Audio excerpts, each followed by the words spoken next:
Yeah. This wouldn't be the first time. Yeah, I'm assuming it's something kind of secure so that can't happen. You would hope so anyway. You would hope so. Makes me think of who was it? Was it Einstein that stayed up for a day and a night and had everything on the chalkboard and passed out from exhaustion, and the cleaning lady cleaned the chalkboard for him and took it all away?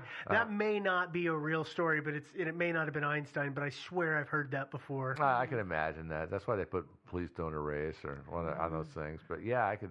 You would think that somebody would ask before they would erase all those equations. You would think. You would think, but yeah. So it appears our mystery is at an end. It does. So I lied at the beginning. I said we were going to solve it. No, I totally lied. Oh no! Always lying. Yeah. No, I can tell you what the answer is. What's that? Exactly. It's so much a gobbledygook. There it is. When you read it, that's what it says. If you don't unscramble it. Yeah. I did that phonetically though, so please don't try and make that perfect. Yeah. And hopefully by the time this goes to press, somebody won't have solved it. If they did, well, damn it. But if you have any thoughts on this, you can contact us, as always, via email. We are at thinkingsidewayspodcast@gmail.com. Of course, we like to get email, fan mail especially, because, we have so many fans out there. We also have a website, believe it or not, thinkingsidewayspodcast.com, where you can find our episodes. We've got an episode list out there, so you can see the entire list. True. Entire catalog, yep. It's in all one place. Yeah. You can download and listen to our stuff. Or can you download from there or just listen straight up? Yeah. Yeah. But also, the list takes you into the post, and in the post player, you can do the downloading if you want to do it directly from the website. Yeah, and of course, we have merch there also, so you can order cool things like mugs and T-shirts and all kinds of nifty stuff. Daggers. Do we have any daggers yet? No. One of these days. No. Other places you can find us: iTunes, where you can subscribe. You can give us a rating and a review, preferably a 5-star rating and a really glowing review. We like those. And you can stream us from everywhere, including Stitcher, Google Play, and a lot of other places. Mm-hmm. All the places you can stream, we are there. Pretty much, yeah. We're on social media. So there's the Facebook, where we have a group and a page. So you like the page, join the group. Be sure to like the page and join the group. Lots of fun stuff happening in our group, actually. Yeah. Good bunch of people out there. We're also on Twitter, where we are Thinking Sideways without the G, and we have a subreddit, Thinking Sideways. We have any action on that lately, Devin? Yeah, all the time. Yeah, okay. And that's about it. Until next week, goodbye, gay. He said in code. He said in Pig Latin. I know that code. Wow. Bye, everybody. Bye, guys.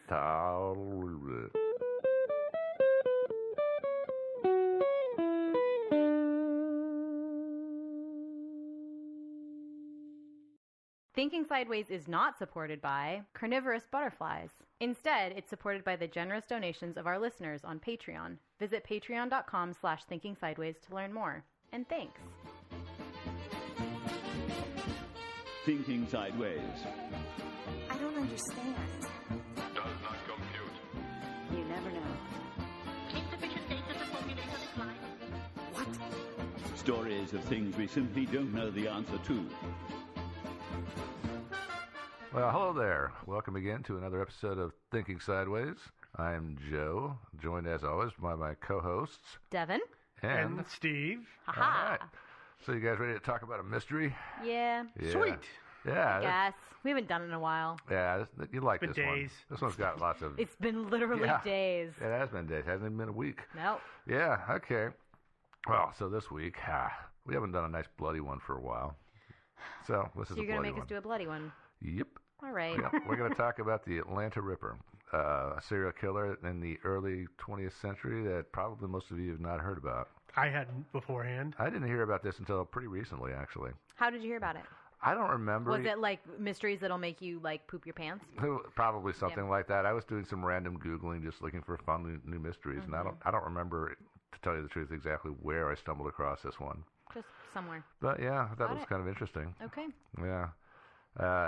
So the Atlanta Ripper. The Atlanta Ripper murdered a bunch of people, actually young women, in the years 1910. Some say to 1912. Others say to late 1911. He killed more people than Jack the Ripper, but Jack gets all the glory. Everybody knows who Jack the Ripper is. True. We did an Yeah. episode on Jack the Ripper. We actually did. Yeah. It eventually got big enough to make the national news. The New York Times, May 12, 1912, said, quote, Jack the Ripper, unquote, claimed his 20th woman victim in Atlanta sometime last night. The blacks, who are in a state of terror and try to keep their women off the street at night, have offered a large reward for the arrest of the murderer. I didn't mention this. The Ripper only killed black women. So they called him Jack the Ripper even in Atlanta. In Atlanta, they did. They called him eventually, Jack the Ripper of They Atlanta. did call him Jack the Ripper, yeah. Interesting. Yeah, and eventually it got when all this national attention started happening. Eventually, a lot of the cities, leading commerce leaders and politicians and everything started pressuring the mayor, who started pressuring the police to actually get serious about this, because apparently the Atlanta police, it's not like they didn't investigate, but, they were, I kind of doubt they were working as hard as if it had been white women who had been getting killed, probably. I was going to say, this is 1911. Yeah. It's a very racially segregated area, and not even just an area, just a time in this country. And so their priorities were very reflective of that. Well, not to spark a political debate, I'm just going to one-off say, even now in America, oftentimes crimes against minorities are not as investigated as crimes against white people. Mm-hmm. There is a different effort level, it does appear. Is, yeah. Sometimes not at always, least. I would but not say always either, yeah. But the fact that still remains is testament to how incredible it must have been, in the early 1900s. Mm-hmm. And that also makes me want to point something out to our listeners, because I know that there are some quotes as we're going to go through this, and some of that stuff is very reflective of the times. So please, if and we'll tell you when we're quoting something, but just be aware of that. We're not saying it's a these different words. language, a different time. It's not us.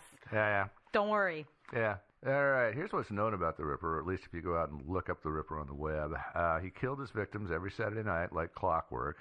After he bashed them over the head, and then he would drag them into the bushes and cut their throats, and then he would... From ear to ear. Yeah, from ear to ear, and then he would eviscerate them, cutting out their lady parts like Jack the Ripper. And yeah, it was hard, right, because all of the articles from the time are very polite. Yeah, they were circumspect. None of them ever say anything explicitly, so they say, cutting out parts. And you're like, what does... I don't know what that means. I'm sorry. Yeah, I know. But, well, actually, sometimes... I think I know what I'm supposed to infer from that, but I don't know. Yeah. But, actually, it turns out the Atlanta Ripper didn't slice open his victim and take organs out. Mm-hmm. Yeah, he just bashed them over the head with a rock or a brick and then would slit their throats.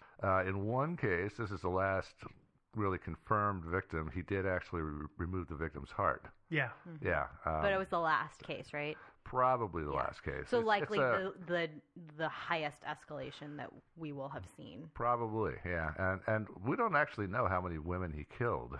And besides that, one other thing that's not true is that killings actually did not happen on Saturdays most of the time. And actually, it's really hard to say exactly when some of them did happen, because in some cases the body was not actually found for a few days.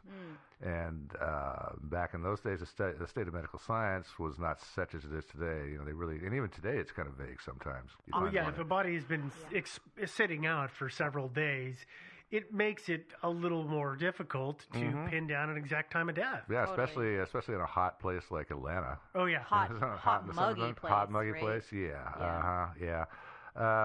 So we don't really know that all of them were killed on Saturdays.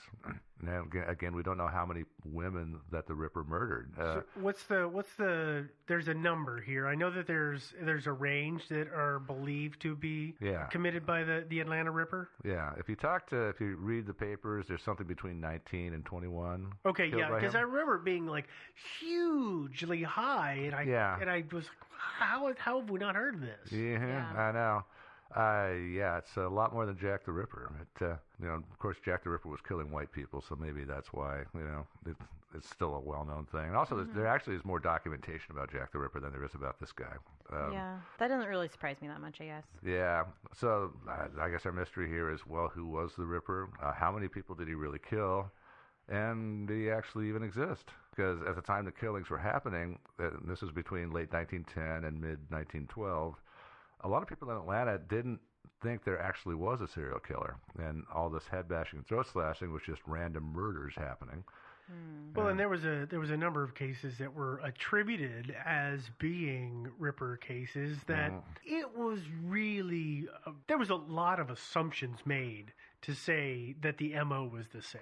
Yeah, I think that Loosely connected is what I'm trying to say. Yeah, the press, I think the Atlanta press, I think, started going back and adding people in to really juice up the story. But a lot of these 19 to 21 victims were victims of gunshot wounds.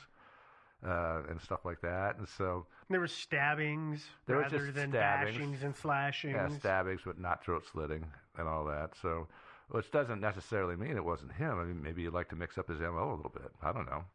But at the same time, a big city like Atlanta, murders are going to happen anyway. Even if you don't have a Ripper on the loose. So anyway, I talked to a guy named Vance McLaughlin. He's a retired professor of criminal justice, and he wrote a paper on the Ripper with Robert Bing III in 2013. And you guys have seen that paper, right? Yeah. I sent you the link. Yeah. No, that study was actually really, really well done. Yeah. It was. Yeah. It was. He's a pretty thorough guy. But anyway, he and Bing looked at the 19 victims, and because the 21, when we're referring to 21, most of the papers even think that the murders ended in mid-1912. But there are some people who claim that there was another murder in 1913 and another one in 1914. So we're generally believe those were just tacked on. Yeah. So we're going to start at the number 19. They went through all the information. They went through like newspaper archives, looked at death certificates and all that. And they managed to remove all but 8 from the list. Although there's one of them I'm questioning a little bit. I was thinking I might add it back in, but I'm not really sure. It's kind of on the fence about that. It might be a copycat killing. In fact, there's probably a good I was going to say this case, because of the publicity, lended itself to have a lot of copycats. Well, but not at first. Well, right? I'm talking about it in the height of it. Okay. You know, from midway on, sure. It would have been such an easy situation for somebody to just do what they